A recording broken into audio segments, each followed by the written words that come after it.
guys, so I grew up in the Washington, D.C. area, so I've always known the history about why the East Wing of the White House was built, which got me to wondering why tear it down, and specifically why now.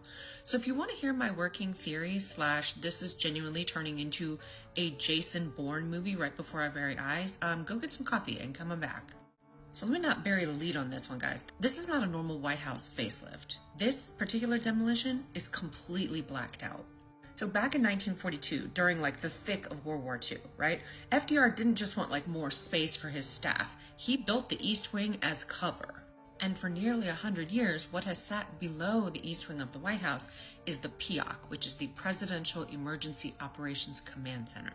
A secret bomb-proof bunker tucked just under the White House, which is connected by underground tunnels, yes, this is true, with the Treasury Department, the West Wing, and several other areas. Upstairs, Eleanor Roosevelt's office and the perfect camouflage. Down below, reinforced concrete, filtered air, and direct lines to the Pentagon, in case DC ever came under attack. Fast forward 8 decades, and now you have this. So this is satellite imagery of where the East Wing used to sit. As you can see, it was not only touched, it has been completely demolished. Now you have to remember that for security reasons, the airspace around the White House, called P-56A, is one of the most restricted airspaces in the world. It's inside the larger DC Special Flight Rules area, a total no-fly zone.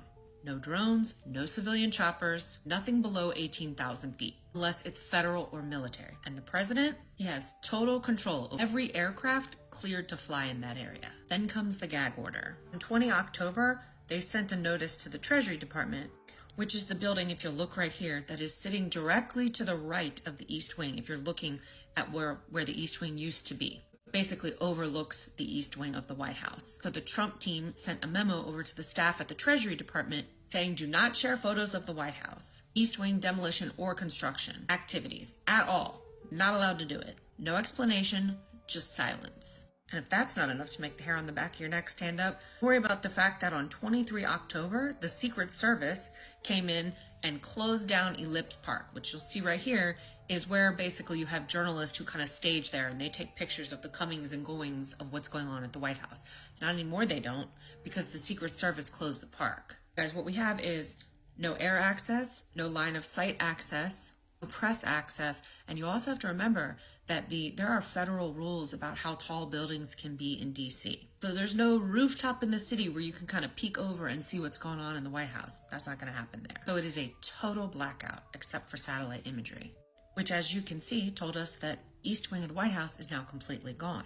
So the White House originally announced these plans for this 90,000 square foot ballroom, which is twice the size of the actual White House, by the way, to seat 999 people back in July, but no construction equipment showed up until late October, coincidentally during a government shutdown, which is perfect timing because when the government is shut down, the watchdogs go dark. No National Capital Planning Commission, no historic preservation reviews, no Section 106 consultations, and bonus rounds since this project is being privately funded. Musk, Bezos, crypto billionaires, probably like the one that he just pardoned yesterday. Fun fact, it's shielded from FOIA requests, the Freedom of Information Act.